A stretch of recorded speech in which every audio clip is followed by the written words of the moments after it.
I have to go back to work on my State of the Union speech, and I worked on it till pretty late last night. But I want to say one thing to the American people. I want you to listen to me. I'm going to say this again. I did not have sexual relations with that woman, Miss Lewinsky. I never told anybody to lie, not a single time, never. These allegations are false, and I need to go back to work for the American people. Thank you.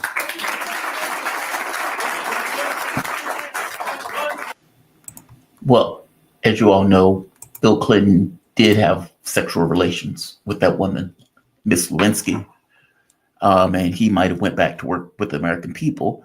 But believe it or not, it was a good thing that Bill Clinton got caught for this. The American public dodged a bullet when Bill Clinton got caught with this, because Bill Clinton was working with Newt Gingrich to privatize Social Security. This was one of many right-wing policies that Bill Clinton enacted during his time in office. And I would argue that the architect for Donald Trump being in office right now as we speak is directly related to Bill Clinton himself. Meaning, for all of, let's say, the gravitas of an Obama, I would make the argument that Bill Clinton was more influential, more historic in the context of the Democratic Party than even Obama, because fact of the matter is the model of the current modern Democrat is Bill Clinton. This idea of triangulation, this idea of leaning into neoliberal policies, this idea of these kind of campaign donations and how those things are cancerous to the political space and cancerous especially to the Democratic Party. Keep in mind, Kamala Harris got $1.5 billion. Hillary Clinton got what, $1.3 billion. Obama got like $1.3 billion. Bill Clinton, if I remember correctly, was the first time a Democrat outraised a Republican. And in outraising the Republican, went and passed one right-wing policy after the next, policies that even the Republican Party couldn't pass because it's almost like Nixon going to China. It takes a Democrat to pass something that is grotesquely on the right because Democrats get grandfathered in with a certain amount of credibility associated with it.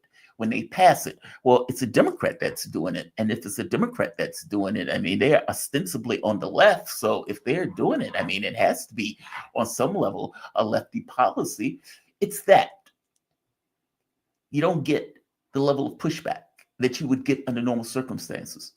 My point is that Bill Clinton is directly related to the world that we have right now and is the culprit and responsible for the world that we have right now on a host of issues, but definitely what I'm trying to nail down is the model of the current Democrat is Bill Clinton himself. He set the mold every bit as much as FDR set the mold for every Democrat that came after him, leading up to the point of Jimmy Carter, but at his high point of change, Bill Clinton, triangulation. There's another interesting quirk with Bill Clinton. If you think of the Senate, the House of Representatives, the House of Representatives, up until the point where Bill Clinton took office, was considered to be the people's house, which was the Democratic House. It was believed that the Democratic Party would basically own and control the House of Representatives in perpetuity because they did so for 50 years, with the exception of two blips. The Democrats controlled it for 50 years. Bill Clinton gets in office and it teeter-totters. It starts to go back and forth, back and forth. And I guess my point is, it is directly related to Bill Clinton and the policies that Bill Clinton has enacted. I am saying that the model of the current Democrat is Bill Clinton. And whatever fault, blame you want to lay on who the current Democratic Party is, you lay it at the heels of Bill Clinton. The reason why I'm bringing this up is because Bill Clinton has been floating about. They brought him in order to assist Kamala Harris during the election, where he wagged his finger at the Palestinian population and said, you need to accept the genocide, and lied to them about the historical context of the negotiations that were taking place in regards to Camp David. There was that. And now he is out here shaking his fist at Bernie Sanders. Because at the end of the Democratic Party at the race, where Bernie Sanders said that Joe Biden was the most progressive Democrat since FDR, and then when Joe Biden lost, Sanders comes out and says, the Democratic Party needs to change. The Democratic Party abandoned the working class, and because they abandoned the working class abandoned the Democratic Party. Now, this is what Sanders said, and this ruffled a few feathers with Nancy Pelosi and some of the other Democrats, but Bill Clinton came out to give his take. And I'm saying that Bill Clinton is blissfully out of touch. He was a fantastic, a fabulous failure in his administration. And it took historical context for us to realize how much of a failure Bill Clinton has been. It cannot be understated the degree to which Bill Clinton has fundamentally screwed up the Democratic Party and is directly related to the reason that Donald Trump is in this office right now, is why the American public sees the Democratic Party in the way that it is right now. I'm not even getting to Hillary in the way that they've conflated lefty or progressive policy for this woke stuff.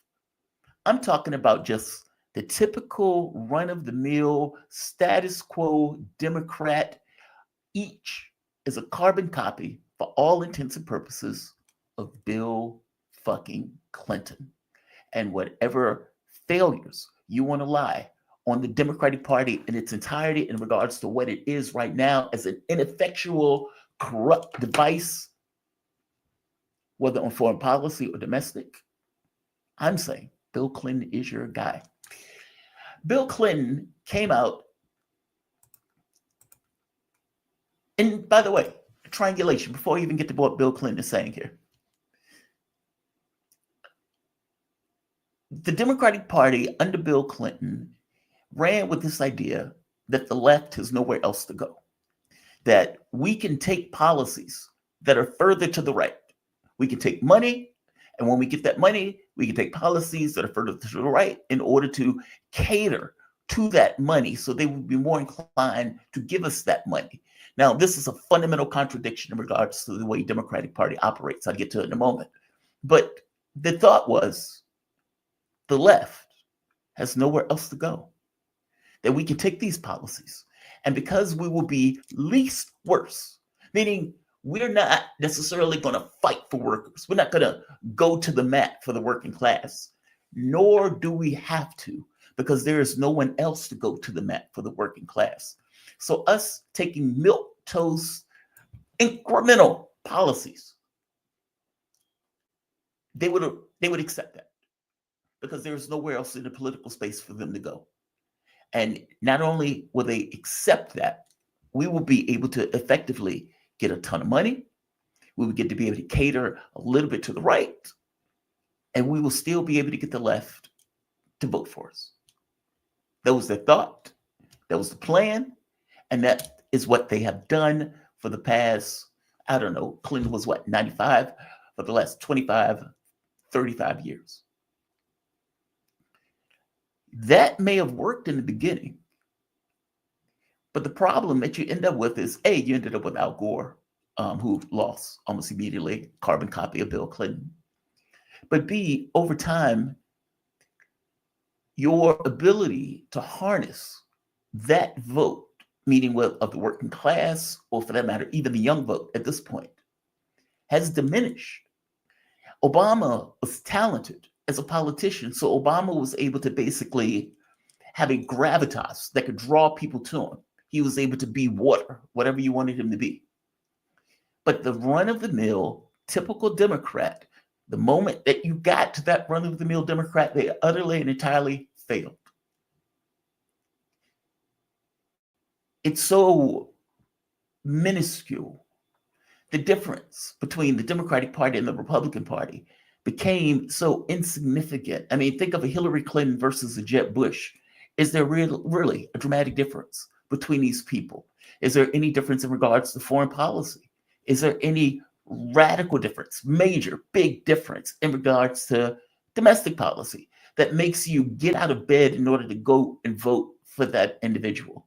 Same thing would be true with Kamala Harris. And honestly, the same thing would have been true with Joe Biden. Bill Clinton is their guy. Listen to Lawrence O'Donnell for a moment.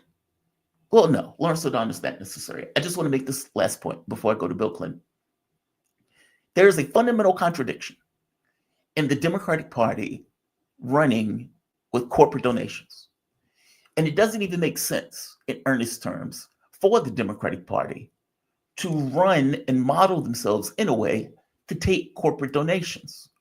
If indeed you're going to be a party of the working class, then how are you being funded by the owner class? Meaning, if you're funded by the 1%, which means you're going to be against unions on some level, regardless of the things that you say about it, all things being equal, that's not going to be something you go to the mat for. And even in regards to just policy in general, it tends to cater to the side that is giving you the money. So how can you be the party that represents the working class in the way that the Democratic Party was supposed to be, or the way the Democratic Party was, like the New Deal Democrats, and be beholden to the 1%? It's a contradiction in terms. The things that they're going to need or that they're going to want, meaning from the working standpoint, these progressives, these, and I don't mean woke, I mean the economically oriented lefties, they're going to want healthcare, Social Security. They're going to want an expansion of Social Security, let's say it that way. They're going to want increases in minimum wage. They're going to want Medicare for all. They're going to want these things. These are going to be the things that they want on some level, things that they even require, if indeed you're going to get their support, and if indeed you're going to get their vote. The rich don't need these things. They have education, meaning their college is paid for. They have healthcare. They can afford dental work, or for that matter, any kind of major healthcare. They can afford those things. The regular Americans, 60% of them live paycheck to paycheck.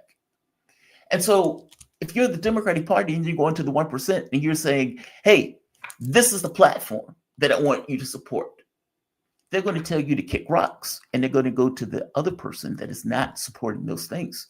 Now, they may support, let's say, social policy, because social policy doesn't cost them anything, hence the woke stuff.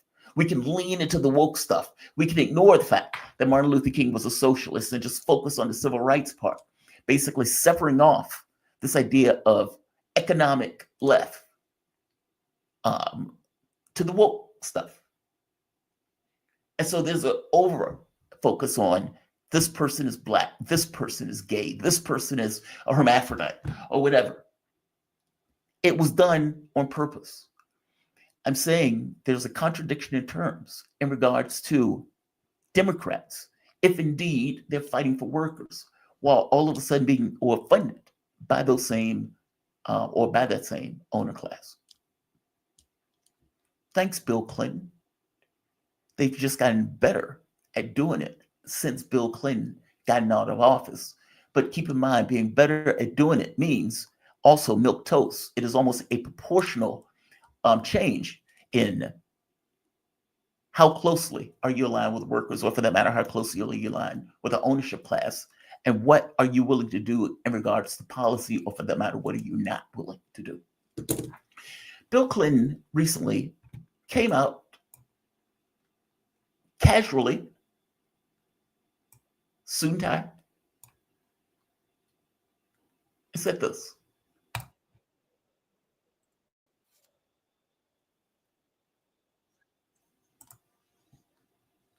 Demonizing all establishments and all people who wear a tie like you and me to work and have a good education. We are breaking down the legitimacy of not only people who may be too sanctimonious and too set in their ways in the past, but also people who actually know things that are very important for us today and very important for our continued growth and prosperity and harmony. What legitimacy are you referring to? this is kind of the point that I'm trying to nail home. Bernie Sanders criticized Bill Clinton, or I'm sorry, criticized the Democratic Party saying that they lost workers. I would say he is right. When you have 8 million people to not show up for Kamala Harris, or you get a certain percentage that voted for, let's say, an Obama or voted for Joe Biden and then turned around and voted for Donald Trump. Okay, well, you've lost the working class. You've lost legitimacy. And I'm saying you should have lost legitimacy. That's Sanders is criticizing the Democratic Party for accurate and right reasons. Bill Clinton in this situation feels like he has to defend the party against what Sanders is saying, but on some level defend himself because he is the image of that Democratic Party. I'm saying that they have lost legitimacy on their own. It's not that Sanders saying this is a loss of you have lost your legitimacy. Your party has lost its legitimacy, and it's lost its legitimacy because of poor behavior. But being impotent, being milquetoast, not having the ability to actually be a viable political party in this country because of the way it operates. You alienate the majority of the public into things that you say, especially with this woke stuff. And from standpoint of economic left, you fail to deliver.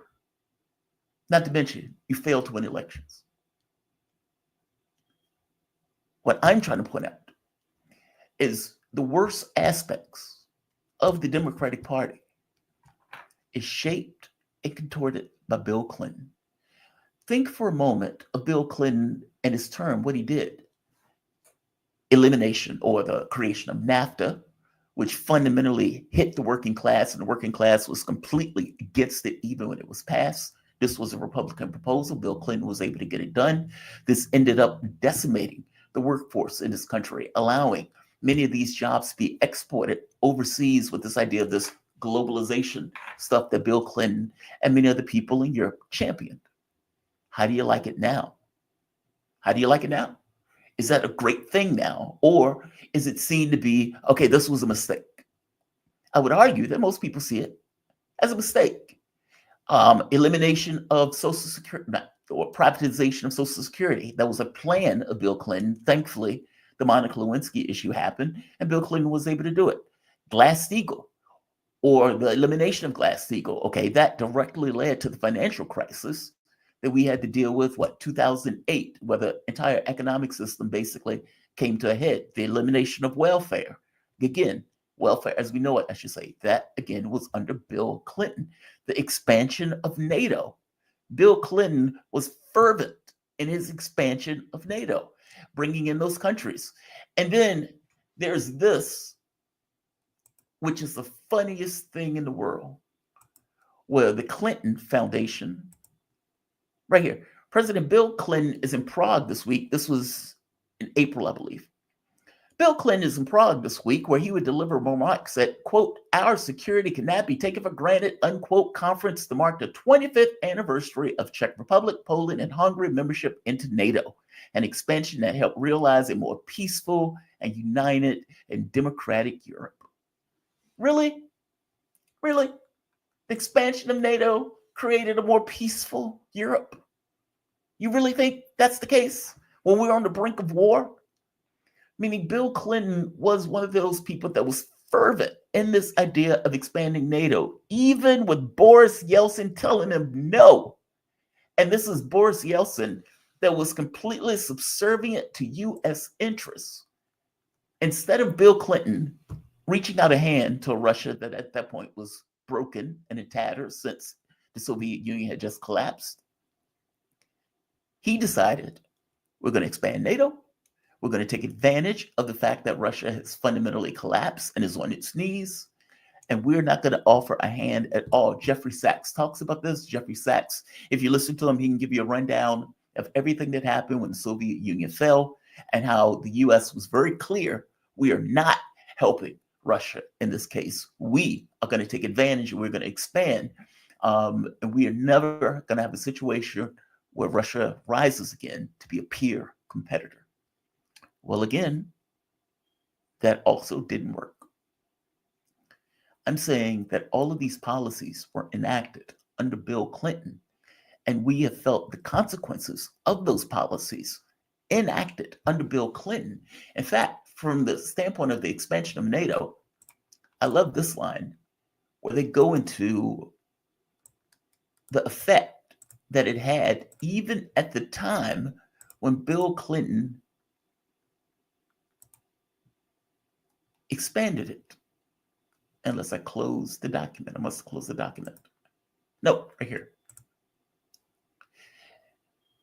What did get passed was North American Free Trade Agreement. Though it was not the most economically consequential, the authors argue it remains the most politically and ideologically toxic issue pushed by Clinton, a, quote, political blunder of the first order, unquote, that opened up the opportunity for Republicans in the 1994 midterm elections and alienated large segments of the working class who, as Lynchstein, the author of the book that I'm talking about, underscores, eventually became a significant proportion of today's Donald Trump supporters. Basically, Bill Clinton's failure ended up being the success of the current Republican Party. I will go through one last point in this before I close it, because I don't want this video to be too long. Assume for the moment that the American public is not stupid. Meaning, assume for the moment that the American public are rational actors when they either vote or when they go about their affairs in regards to news, information, etc. Assume that they're human beings, just like anybody else. Under that assumption, if a government is doing well, or political party is doing well, and let's call that political party, or let's call that ideology or that ideological framework the center, whether it's Republicans or whether it's Democrats, I would make the case, or I would make the argument, that the only way you get the fringes of the political spectrum, and again, fringes in this case is relative to whatever was there prior and had been there for a period of time. The only way you get the fringes of the political spectrum is when the center fails, when the center fundamentally loses the ability to do and to be effective in regards to what the American public needs, requires, or wants. The Democratic Party and the Republican Party, the centers fell, fully fell. The only way you would get a socialist in the Democratic Party to be able to basically rival the most establishment of all candidates in our politics, in our political space, Hillary Clinton at the time, is that the public was looking fundamentally for something else, something new, and something different. The same way, the only way you would get a Donald Trump, who would be considered completely unqualified going back to the 90s. But by the time we got to 2016, was able to beat 18 other Republicans, establishment Republicans, to take the prime position in the Republican Party, and not just win, but to be the effective head of the Republican Party going back from 2016 on. The only way you get either a Trump or socialist to get that much prominence is for the center to have remarkably, utterly, and entirely failed. Meaning Bill Clinton, given this defense of the elites, I'm arguing that those elites have fundamentally collapsed. Hence, Trump on one end, Sanders on the other. And the only reason that Sanders didn't necessarily take it is because they cheated Sanders. Otherwise, you would have ended up with two of the quote-unquote fringes running against each other for the American public to make a choice in regards to which fringe that it wanted to become the new orthodoxy. Bill Clinton may sit here and argue about how awesome the elites are, but fact of the matter is, it was the elites that failed miserably, going all the way back to the Clinton era up to this point right now, which is the reason why we have Donald Trump today. And you can say the same thing about the media, by the way. When the American public is asked about the media, it is abominable. Like, thought I had it up. I may not have it up. Yeah, right here. This is trust in media. A great or fair amount of trust, 31%. None at all, meaning zero trust in media, 38%. Not very much, 33%.